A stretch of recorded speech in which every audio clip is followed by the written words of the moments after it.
April 25th, 2022, Monday. The devotion Bible portion is Psalm 145, verse 18. The Lord is nigh unto all them that call upon Him.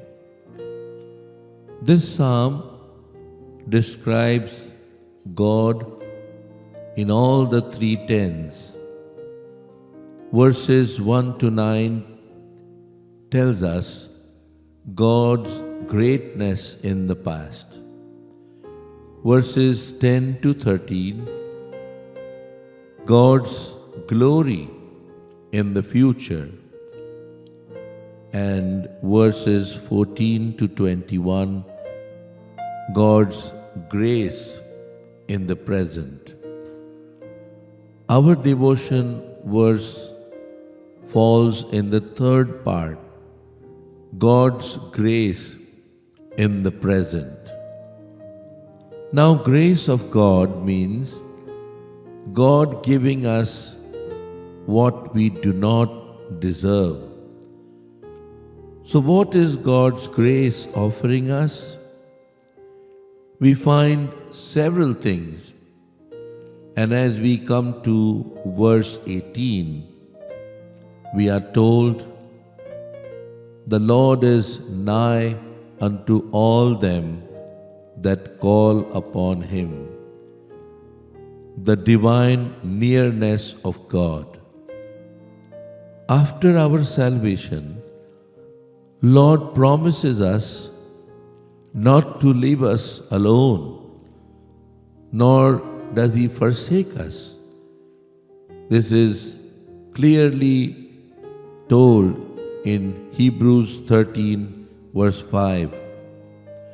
His nearness is very important, or in other words, God's presence in our life is necessary.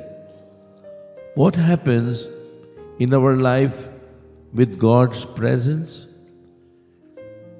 Firstly, in Psalm 16:11, in His presence is fullness of joy.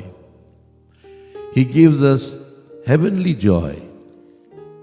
Even though we may have crisis, but joy of the Lord is our strength.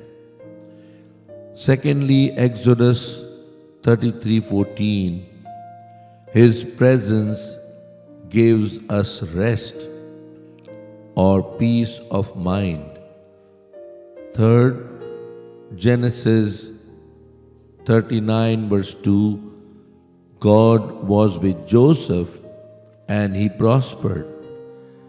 This is not in terms of material, but God's nature which transforms us to enlarge God's kingdom through our life. Fourthly, 1 Chronicles 16:27, in His presence is glory and honor. Because God is nigh to His people, He can bring glory and honor. Our old life is now gone, and new things are seen, because of which people who observe our life give us respect. True servants of the Lord are always respected. Fifthly, Psalms 9 and verse 3, enemies fall in God's presence. When Jesus rebuked the demon-possessed, the devil had to leave and go.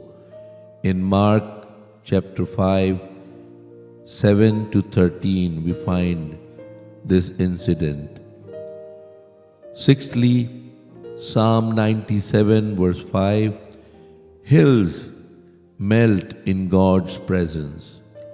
Problems which appear like mountain, they melt away, and the problems are solved.